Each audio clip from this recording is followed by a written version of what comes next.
Assalamualaikum warahmatullahi wabarakatuh. Baik, saya akan menjelaskan kembali apa yang saya pahami dari pidato yang disampaikan oleh Bapak Dirjen Kebudayaan Dr. Hilman Farid.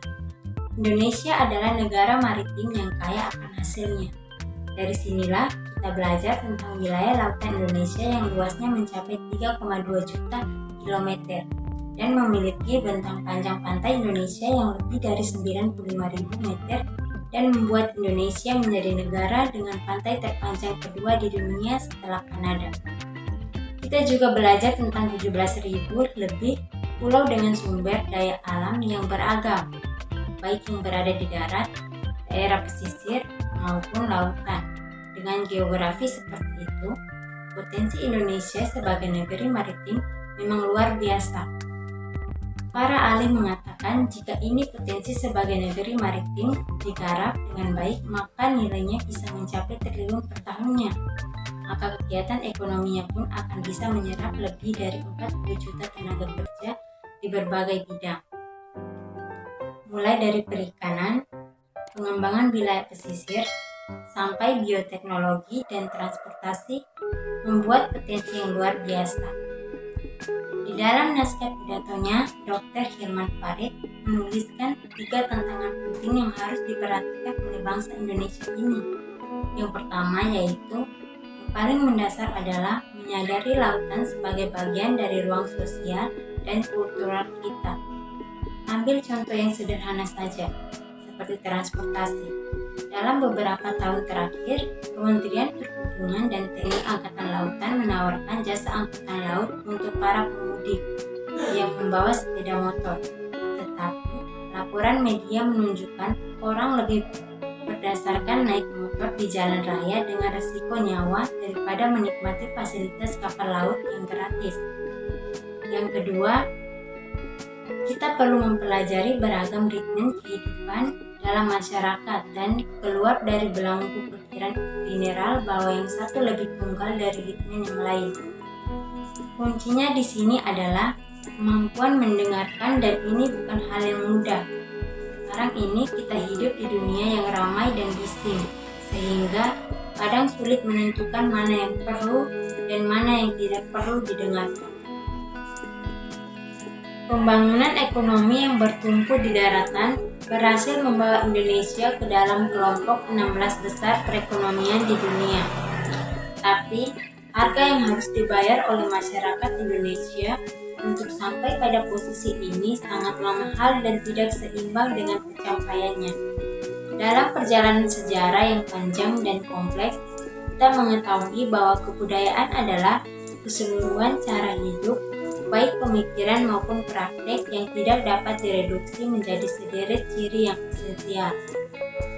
Pada tahun 1977, budayawan Mokhtar Lubis menulis buku yang berjudul Manusia Indonesia. Di dalam buku ini, ia menyebut 6 ciri manusia Indonesia, yaitu 1. Munafik, 2. Enggan bertanggung jawab, 3. Bersikap dan berlaku feodal, 4. Percaya tahayul, 5. Berbakat seni, 6. Lemah watak. Kebudayaan bukanlah sesuatu yang statis, tetapi produk dari perjalanan sejarah yang dinamis dalam ruang sosial dan kultural yang konkret. Beberapa ciri dan manifestasi dari kebudayaan menjadi berlaku umum dan abadi. Pelajaran penting yang ditarik setiap orang yang membaca sejarah adalah bahwa yang abadi hanyalah perubahan Indonesia. Indonesia adalah sebuah konstruksi histori, tetapi bukan berarti bahwa Indonesia hanyalah produk pemikiran kaum nasionalisme pada awal abad ke-20. Tanpa refleksi di dunia nyata, gerak yang bersatu berbagai komunitas di bawah sebuah politik yang disebut sebagai sejarah Indonesia atau sejarah nasional tidak lain adalah produk interaksi yang konkret antara berbagai komunitas Nusantara. Seiring dengan meluasnya kekuasaan VOC, kekuasaan kerajaan maritim semakin sempit karena kendali komunitas maritim atas kehidupan mereka semakin lemah dan kebudayaan maritim di Nusantara semakin surut. Kekalahan demi kekalahan yang diderita kerajaan dan komunitas maritim di Nusantara tidak hanya mengubah peta politik dan jalur perdagangan maritim, tetapi juga mengubah kebudayaan masyarakat secara mendasar. Di titik inilah kebudayaan bertemu dengan kekuasaan yang kemudian melahirkan tatanan. Diperlukan penelitian lebih mendalam untuk memahami saling mengaruh di antara kerajaan maritim dan kota pelabuhan ini secara konkret.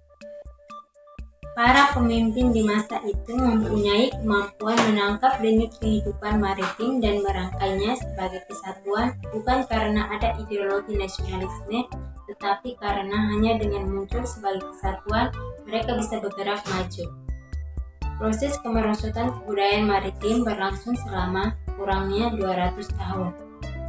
Dengan akses laut yang terbatas, kehidupan berorientasi pada daratan. Perbedaannya pengertian ini bukan persoalan etimologi dan semantika belakang, tapi persoalan cara pandang. Dengan menyebut negara kepulauan, maka laut dilihat sebagai pembatasan atau penghalang antara pulau yang satu dengan yang lain. Tidak heran jika solusi yang dicari adalah membuat jembatan penghubung. Tetapi dengan menyebut negara lautan yang ditaburi pulau-pulau, maka fokus utamanya adalah laut. Dalam konteks ini, Perdana Menteri Djuanda Kartawijaya mendeklarasikan Indonesia sebagai sebuah archipelagis state. Dalam deklarasi itu dikatakan sebagai segala perairan di sekitarnya yang menghubung pulau-pulau atau bagian pulau-pulau yang termasuk daratan negara Republik Indonesia dengan tidak memandang luas atau lebarnya adalah bagian-bagian yang wajar daripada wilayah daratan negara Republik Indonesia. Dengan demikian merupakan bagian dari perairan nasional yang berada di bawah kedaulatan mutlak daripada negara Republik Indonesia. Deklarasi ini menambah luas wilayah Indonesia dan lebih penting dari itu membuka kemungkinan Indonesia untuk mengelola sumber daya secara berbeda dengan adanya kedaulatan penuh secara politik dan hukum. Latar belakang sejarah ini penting agar kita paham bahwa deklarasi Djuanda sejak awal bertolak dari kepentingan pertahanan dan keamanan yang intinya menetapkan larangan bagi pihak lain memasuki wilayah perairan Indonesia. Kita belajar tentang Majapahit tapi bukan tentang kejayaannya, melainkan mengenai perbuatan kekuatan yang memungkinkannya muncul sebagai kerajaan maritim yang besar, dan kemudian hukum atau sikap yang bisa menjadi salah satu dari mereka dengan memilih jalan untuk mencapai puncak baik time atau transaksi. Dengan demikian, kita belajar tentang pelaut Mandar bukan sekedar untuk mengagumi kehebatannya berlayar, tetapi juga memahami bagaimana mereka bisa bertahan hidup sebagai komunitas maritim dengan gerak penghuni laut yang semakin menguat. Bukan karena komunikasi sejarah dan budaya mereka yang terkesan baik, tetapi karena dalam pandangan dunia mereka lah yang bisa menemukan dan mengembangkan diri masa mendatang. Saat ini sudah cukup banyak studi mengenai berbagai segi dan aspek sejarah berkaitan dengan dunia maritim. Kebudayaannya bukanlah sesuatu yang statis, tetapi produk dari perjalanan secara dinamis dalam ruang sosial dan kultural yang menarik. Karena itu, generasi harus kita buang jauh-jauh, karena keduanya mencoba mengangkat beberapa ciri dan menginvestasi dari budaya menjadi berlaku umum dan bisa saja padahal pelajaran yang sangat penting.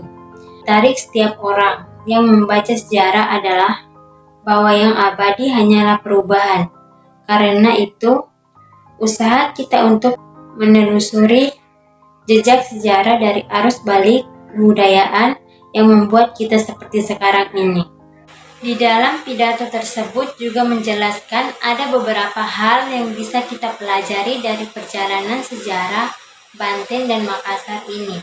Adalah pelabuhan dagang internasional yang tumbuh pesat di bawah kepemimpinan seorang raja yang didampingi oleh penasehatnya. Dalam penulisan sejarah, mereka sering disebut sebagai pati atau perdana menteri. Tetapi sebenarnya mereka juga sangat berperan penting sebagai intelektual karena yang penting tidak hanya tertarik mempelajari ilmu bahasa, tetapi juga belajar matematika, ilmu alam, dan mendalami semua bidang dalam bahasa. Sayangnya terlalu sedikit yang kita tahu mengenai kegiatan pemikiran mereka, tetapi mengenai catatan orang asing yang pernah berjumpa dengan mereka dan juga melihat keberadaan mereka membangun kota-kota pelabuhan internasional di Asia. Boleh jadi benar bahwa di Kongres pada saat ini bersamaan juga dengan masa tumbuh dan berkembangnya bermacam-macam pengetahuan peserta. Dugaan ini timbul bukan hanya karena melihat kemampuan kalian dalam berbahasa asing. Sekian penjelasan dari saya. Wabillahi taufiq wal hidayah. Wassalamualaikum warahmatullahi wabarakatuh.